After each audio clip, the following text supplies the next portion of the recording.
오늘 부산 규제 청정지역이 되면서 제가 갑자기 라이브를 한번 준비해봤습니다. 오늘 이미 아침에 준비해놓고 간 내용인데 오늘 나름 제목을 잘 뽑았다고 생각했는데 이렇게 역대급 사건이 일어났네요. 어제 제가 방송에서 방송 내용 기억하시는지 모르겠어요. 어제 3억 미만의 물건들 왜 이렇게 비싼 값에 사는가, 그 외의 물건들 지금 가격 할인율이 꽤나 높은 상태임에도 불구하고 3억 미만에는 거의 한 10% 정도 할인된 금액에 사람들이 많이 사더라. 이 규제 해제를 염두에 둔 선진입은 아닌가? 이런 이야기를 잠깐 했었는데요. 오늘 바로 발표가 났어요. 오후 3시자, 2시자? 네, 그렇게 지방 규제 지역이 대거 해제된다고 이야기가 나왔죠. 우선 오늘 준비한 내용과 살짝 곁들여서 같이 한번 다뤄보도록 하겠습니다. 오늘 9월 21일자 1일 브리핑 해보도록 하겠습니다. 제목을 기통차게 뽑아놨는데요. 오늘 분양권 4건의 거래량이 있었고요. 4건 여기 근데 사상 중흥 클래스, 중흥 S 클래스 3건, 그리고 대시양 해링턴 플레이스 파크시티까지 해서 프리미엄이 기존 대비 1.1억, 1.2억, 1.9억, 이건 얼마인가요? 1.5억, 이렇게 막 프리미엄이 크게 빠지는 현상. 피가 모자라 했던 그 교실이 돼야, 네, 그 테이프 뒤집어 가지고 들으면 그 이야기를 따왔는데, 아쉽게도 이 제목은 오늘 완전히 묻혀버릴 것 같습니다. 부산이 규제 청정지역이 되었습니다. 그럼 과연 먼저 규제 청정지역이 된 청정지역은 아니었어요. 수성구가 조정대상지역으로 남아있었기 때문에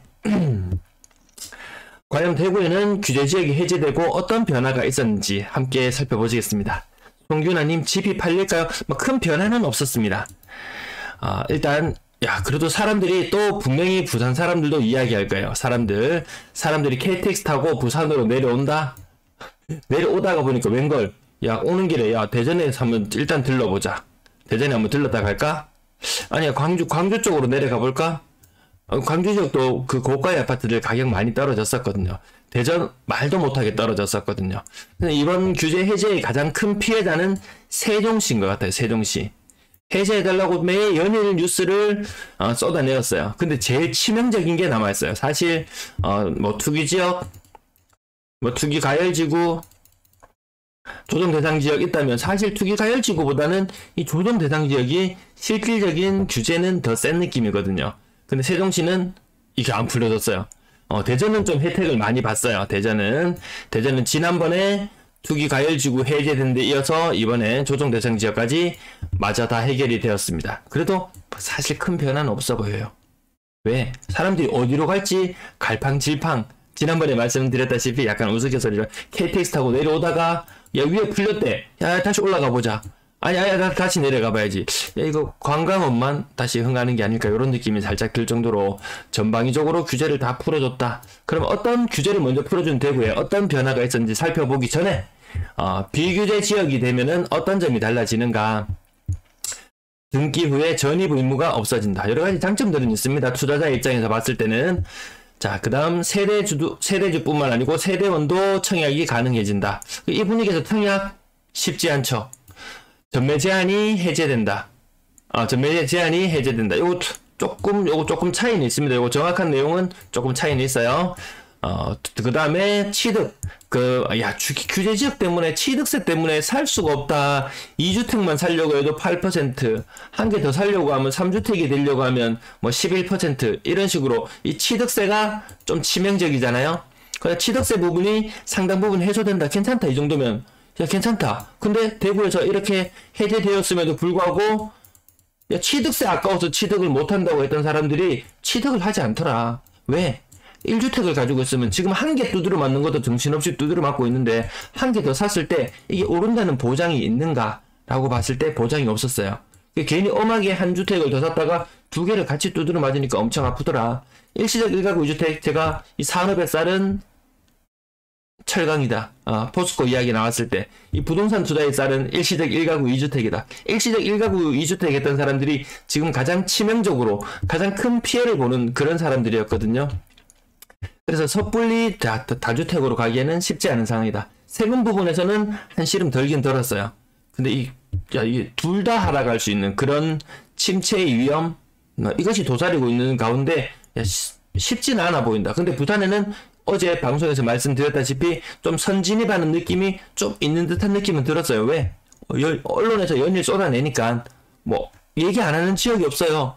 뭐 대전, 세종, 울산 또 어딘가요?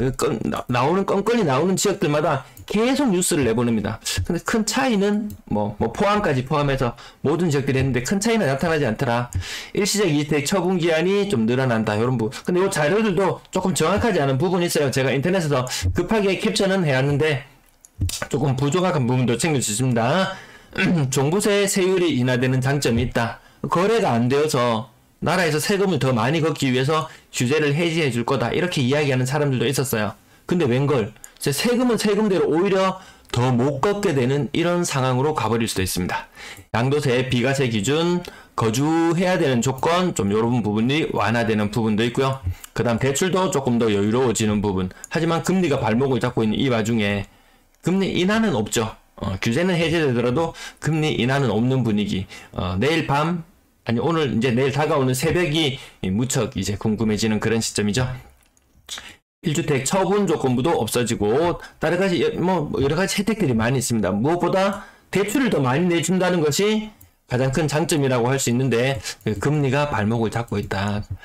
그래서 제가 오늘 이 전방위적인 규제를 해제를 딱 해준다는 뉴스를 딱 접하는 순간 바로 검색어가 떠올랐어요. 멍석을 깔아주면 왜 하던 일도 안 할까? 하고 싶던 마음도 누가 하라고 하면 싹 사라진다. 야, 규제만 해제되면 사야지 마음속으로 잔뜩 벼르고 있었어요. 근데 규제를 다 해줘버렸어요. 그러니까 갑자기 야 이거 뭔가 좀 분위기가 이상하니까 나라에서 규제를 풀어주는 게 아닐까? 온갖 의구심만 무럭무럭 이렇게 샘솟고 있습니다. 또 하나는 내발적 동기부여와 내적 원리의 할인 원리. 좀 이런 것들 말 어렵긴 한데요. 사람이 누가 시키지 않더라도 스스로 무언가를 행하며 만족을 느끼는 동기가 있다고 주장했다. 이런 것을 내발적 동기부여라고 하고 우리에게는 누가 시킨다거나 하지 않으면 처벌을 받는다는 식의 외부에 의한 동기가 아니라 우리 스스로 원하는 무언가를 하고 싶다는 동기가 있다는 이런 부분. 그런데 시키면 하고 싶지 않은 게 사람의 심리라는 부분. 이 부분 멍석을 깔아주었다.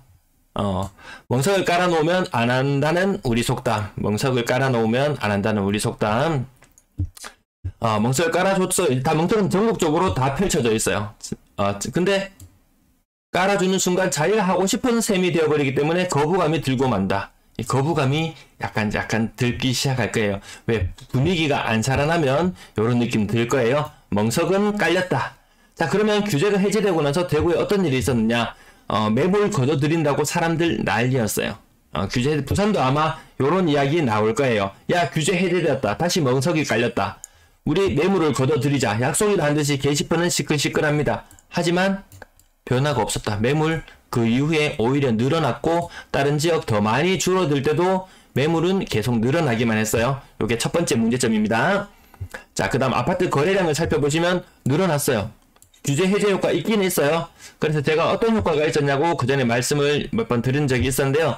매물이 20% 정도, 매물이 아니고 거래량이 20% 정도 상승하는 효과가 나타나더라. 그런데 최근에 또 말씀드릴 때는 규제 해제 효과가 2개월 천하로 끝나고 말겠더라. 왜? 9월달 이때부터 한 8월달부터 시작해서 서울에 뭐 폭락한다 이런 뉴스들이 엄청나게 많이 쏟아져 나왔거든요. 그러면서 서울의 거래량이 월간 거래량으로 치고는 뭐 최저 거래량 600건 선에 머문다느니 이런 이야기들이 나오면서 다른 광역시 지역들도 거래량이 같이 위축되더라고요. 9월에 대구 거래량 이거 700건 가기 좀 힘들어 보이는 상태. 부산은 거래량 800건 넘기기 힘든 그런 형국으로 가고 있습니다. 거래량 늘어나는 효과 한 2개월 정도 지속되었다가 전국적인 분위기로 식었어요.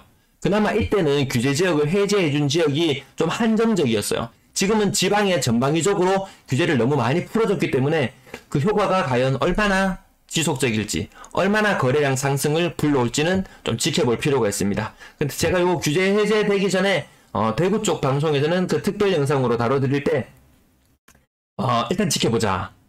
성급하게 선진입하는 거 별로 바람직하지 않다. 지금 시장 분위기가 그렇게 호락호락하지 않다. 규제 지역 하나 해제해준다고 살아날 분위기는 아닌 것 같다. 선진입 좀 고민해볼 필요는 있을 것 같습니다. 자, 분양권 거래량은 살아났습니다. 분양권 거래량 어떤 현상이 있었냐면요. 분양권 가격이 한 5.3억 정도, 분양가가 5억 정도 했던 것이 일반적으로 피가 이런 것들도 거의 7억 8억씩 갔었어요. 한창 때 7억 8억씩 피가 2, 3억씩 막 붙던 그런 물건들의 분양권 프리미엄이 쭉쭉 빠졌어요. 아파트 이데아 피가 모자라 점점 모자라는 상태로 가다가 한 5.3억 정도에 거래되었습니다. 규제 해제되고 나서 거래량이 폭발적으로 늘어날 것처럼 보였지만 한 2배 정도 늘어나는 선에서 머물렀어요. 초창기 규제 해제되자마자는 분양권이 이쯤 추세로 가면은 월간으로 봤을 때 분양권 거래량이 한 300건 정도 나오겠구나 이렇게 예상했는데 후반부로 가면서 좀 시들시들해졌습니다. 하루에 한 20건씩 거래량이 터져 나오던 것이 요 근래에는 하루에 9건씩 거래량이 터져 나오더라고요. 거래량 증가폭이 굉장히 좀 둔화되는 이런 느낌. 그러면서 거래량이 늘어나면서 가격도 올랐어요. 가격이 어떻게 올랐느냐? 한 5.5억 정도 요 수준으로 올랐어요. 근데 지금 시점에서 9월달, 8월달 후반부터 8월달 중반부터 다시 거래량이 약간 10건 정도 수준으로 줄어든다고 말씀드렸잖아요. 이때 시간이 지나고 나니까 프리미엄이 한 5.2억 정도. 프리미엄이 아니고 매매 가격이 분양가 5억이었던 것이 매매 가격이 시간이 지나면서 이런 차이점들이 나타났습니다. 분양권 시장도 거래는 좀 늘어나긴 늘어났어요. 급하게 처분하려고 했던 사람들 처분하는 기회로 삼을 수 있었습니다. 부산지역 오늘 제목에서도 제가 피가 모자라 이렇게 붙여봤는데 프리미엄이 근래에 빠지는 현상 아마 목격하실 거예요. 그럼 사람들이 이야기를 합니다. 야, 시장에 나가보니까 그런 물건 없던데?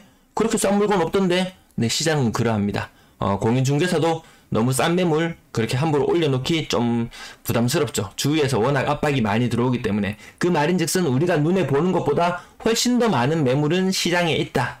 그렇게 이해하시면 되겠습니다. 오히려 야, 그런 물건 없던데? 라고 이야기했던 것에 대치기로 한 방 먹여줄 수 있는 그런 내용입니다. 사실 시장의 매물은 보이지 않는 매물이 더 많더라. 대구 지역도 아파트 가격 거래되는 것 이렇게 지켜보시면은 사람들이 야, 그런 매물 나는 본 적도 없는데 어떻게 그런 매물이 시장에 나와 있어? 에이, 뭔가 잘못됐을 거야. 직거래일 거야. 온갖 억측이 있지만 알고 보니까 중개거래였습니다. 부동산 공인중개소를 통해서 정상적으로 거래가 이루어진 건이었어요. 그래서 그거 시장에 매물 안 내놓습니다. 그래서 야, 그 싸게 거래되었다고 하던데 막상 가보니까 막상 네이버나 이런 데 찾아보니까 호가가 여전히 높기만 하던데 분명히 공인중개소 이런 데 들르셔서 나 뭐 어느 정도 가격대 나 원한다 이렇게 한번 언지를 주고 오면은 좀 있으면 연락이 오는 것이 지금 분위기더라고요. 자, 어떤 점이 규제 해제되고 달라졌는지 조금 살펴보셨습니다. 특별히 뭐 거래량이 는다거나 이런 뭐 그런 것들 없었어요. 뭐 20% 근데 워낙 지금 꼬라박은 거래량이라서 부산도 거래량 함께 살펴볼게요. 자, 매도 물량 지금 오늘 수요일답게 큰 폭으로 다시 증가해서 42,200건 수준. 자, 여기서 또 흐름 지켜보면 됩니다. 2달이고 3달이고 지켜보니까 자, 그래도 한 3개월은 지켜보자. 최소한 3개월, 길면 6개월까지 지켜보자. 제가 이렇게 말했던 근거들은 제 다른 방송을 참고해 보시면 되겠고요. 아직까지 9월달, 10월, 11월, 12월 아직 매물은 더 늘어날 여지가 충분히 있어 보이고요. 전세 물량 가파르게 증가해서 15,000건을 뚫었습니다. 15,000건을 뚫었어요. 생각보다 매물 안 걷어드립니다. 지켜보시면 될 거예요. 제 시청자들은 일단 선진입은 하지 말자. 일단 그 말씀은 먼저 드리고 싶어요. 생각보다 이 매물이, 시장의 매물이 엄청나거든요. 이거 42,000개? 42,000개 굉장히 많은 물건이기 때문에 생각보다 소진도 쉽지 않고 거래량 늘어나는 것도 서로서로 눈치 보기만 하는 그런 장세. 네, 여유님. 아마 앞으로 서로서로 눈치 보기 장세. 앞서 먼저 다른 지역 사람들도 마찬가지일 거예요. 앞서 먼저 규제 해제했는 지역을 참고로 볼 거예요. 거기가 어디예요? 대구잖아요. 대전이잖아요.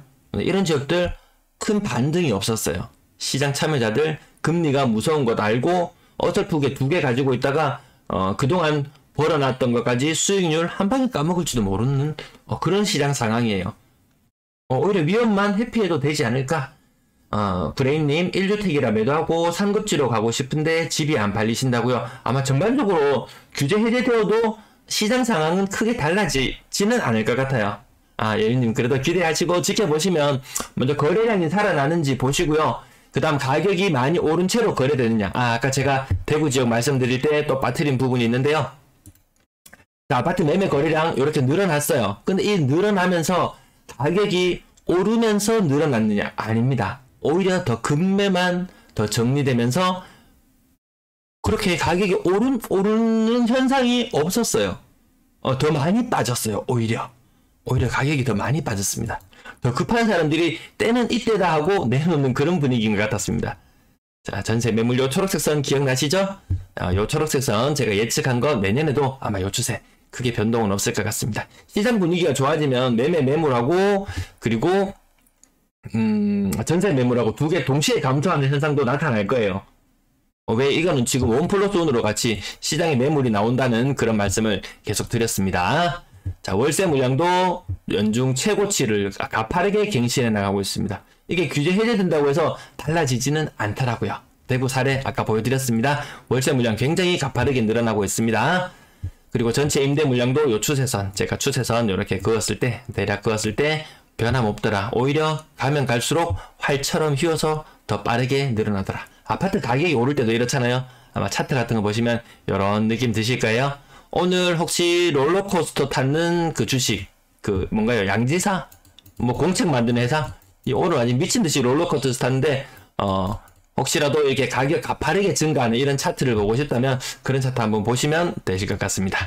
자, 아파트 거래량 지금 바닥을 기어가고 있는 형태. 오늘도 거래량이 좀 제법 많이 신고된 편이었어요. 66건, 거의 뭐 38건, 40건 정도 전후의 거래량이다가 갑자기 좀 늘어나네. 누가 냄새를 맡았나? 하지만 비싼 물건들의 거래는 아니더라. 주로 싼 것의 거래가 주로 일어나더라. 네, 거기서 큰 재미는 없습니다. 9월달 거래량 지금 줄어드는 추세잖아요. 거래량이 만약에 살아난다면 제가 여기 거래량 막 최악의 경우에는 지금 9월에 거래량 750건 막 이렇게도 예상했었는데 이렇게 거래량이 많이 신고되는 날수가 포함된다면 한 800건 정도 거래 800건 정도 거래해서 거래량이 20% 정도 살아난다면 아마 부산은 더 살아날 수도 있지 싶어요. 거래량이 한 30% 정도 더 늘어날지도 모르겠어요. 왜? 과거에 규제가 해제되면서 재미를 본 사람들이 있거든요. 재미를 본 사람들을 옆에서 본 사람들이 있거든요. 그럼 또 뭔가 시장에 변화가 있지 않을까 하고 한 30% 정도 늘어난다 손 치더라도 1000건 정도 거래밖에 안 되는 거예요. 거래 바닥이죠. 부산 거래량 살아나려면 이 3000건대는 넘어가야 된다. 제가 그런 말씀 좀 드리잖아요. 대출이 잘 나오나요?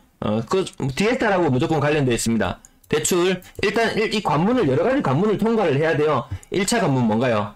LTV, 론 투 밸류, 이 아파트 값어치에 따라서 뭐 60%, 70% 대출 나오는 부분, 네, 그 관문을 통과하고 나면 2단계로 DSR의 관문을 통과합니다. 네 소득 얼마야? 1차 관문 많이 통과해서 만약에 대출이 5억을 받아야 되는 상황이다. 5억 관문 통과했더라도 내 소득 대비 4억밖에 최대 대출을 못 받는 상황이라면 LTV는 무색하고 결국 따져야 될 것은 DSR이더라. LTV에 걸려서 대출을 못 받는 경우는 잘 없다. 오히려 DSR에 걸리는 것이 문제가 되더라. 소득을 가장 잘 살펴보셔야 될 것 같고요. 생각보다 이 부산 지역 아까 66건 중에서 거래량이 신고가가 10%. 이 정도면 상당히 탑이거든요. 거의 신고가 비율이 15%에서 한 20% 가까이 부산의 신고가가 나오더라. 그래서 신고가 부분만 살펴봤습니다. 잠시만요.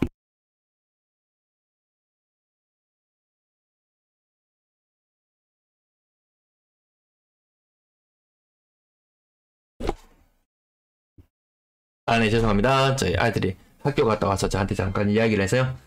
DSR 변경 없습니다.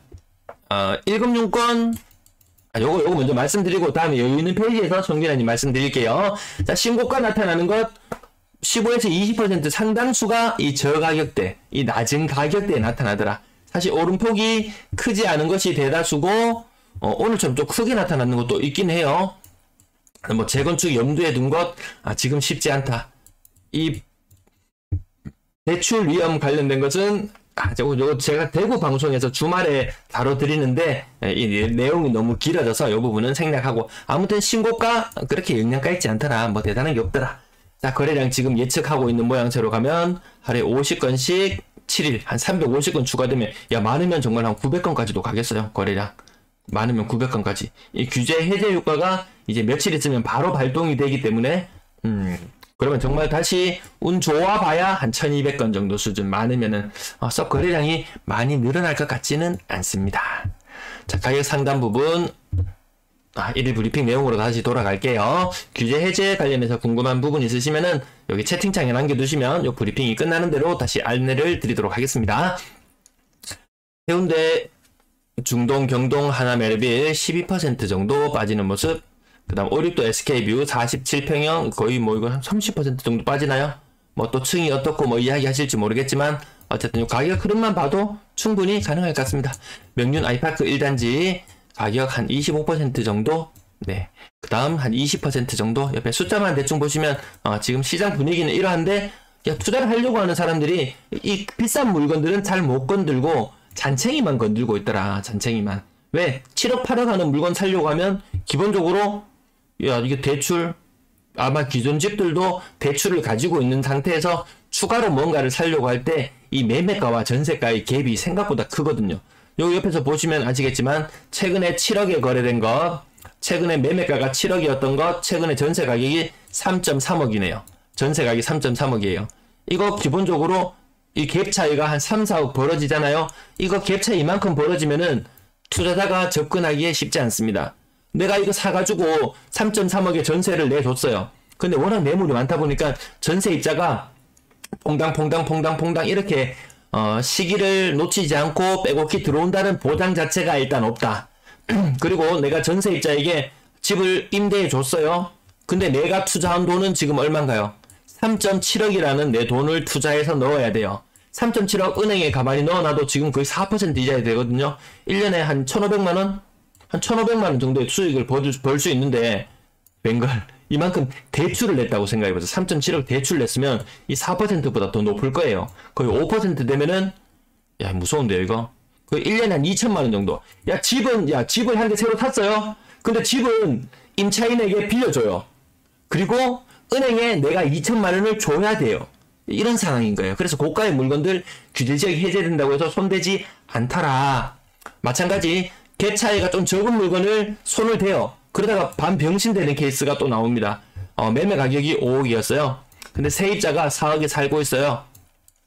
아, 요거 갭 차이 1억이구나 하고 물건을 샀어요.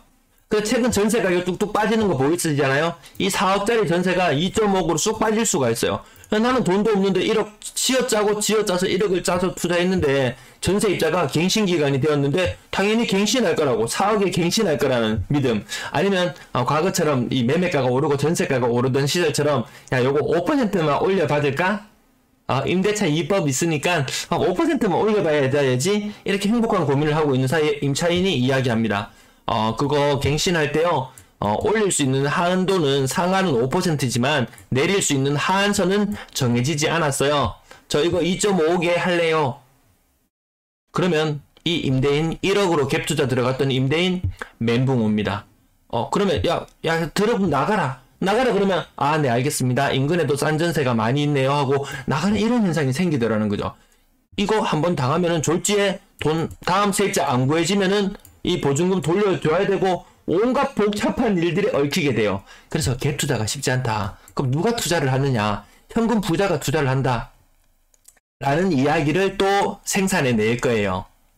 근데 대구에 뭐 10억 이상 현금 부자 뭐 몇만 명, 이런 부산에도 뭐 분명히 10억 이상 현금 부자 몇만 명 이런 이야기 할 거예요. 근데 괜히 어설프게 집을 뭐 투자용으로 샀다가 분명히 처분할 때는 또 이 일시적 1가구 2주택 비과세는 그래 이건 존재하기 때문에 그 기간을 놓친다든지, 아니면 내가 엄하게 멀쩡하게 살고 있던 집을 비과세 때문에 처분해야 된다든지, 이런 복잡한 문제에 생각보다 얽힐 수 있기 때문에 생각보다 쉽진 않다. 자, 그 다음 다른 아파트들 제가 설명하는 동안 눈으로 살펴보셨죠? 네.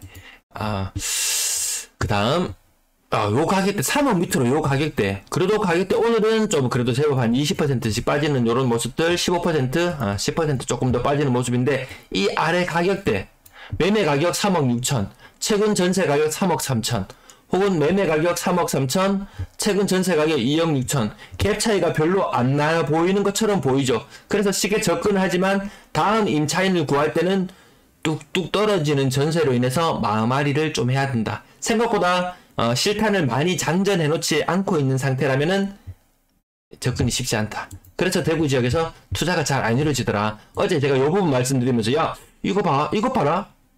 야 최고 가격이 3억 1,500이었는데 3억 700에 탄다고? 시장에서는 지금 대다수의 거래가 20에서 30% 정도 하락되고 있는 이런 분위기로 거래가 되고 있는데 니는 왜 이렇게 비싸게 사니?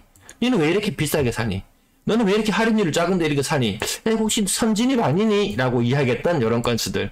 실거주도 많이 조급할 필요는 없어요. 생각보다 싼 매물들이 나오더라. 네이버 부동산 호가만 보고 야, 니는 방송에서 그렇게 이야기하는데 내가 찾아보니까 가격이 떨어지지도 않았던데 현장을 가보시면 됩니다.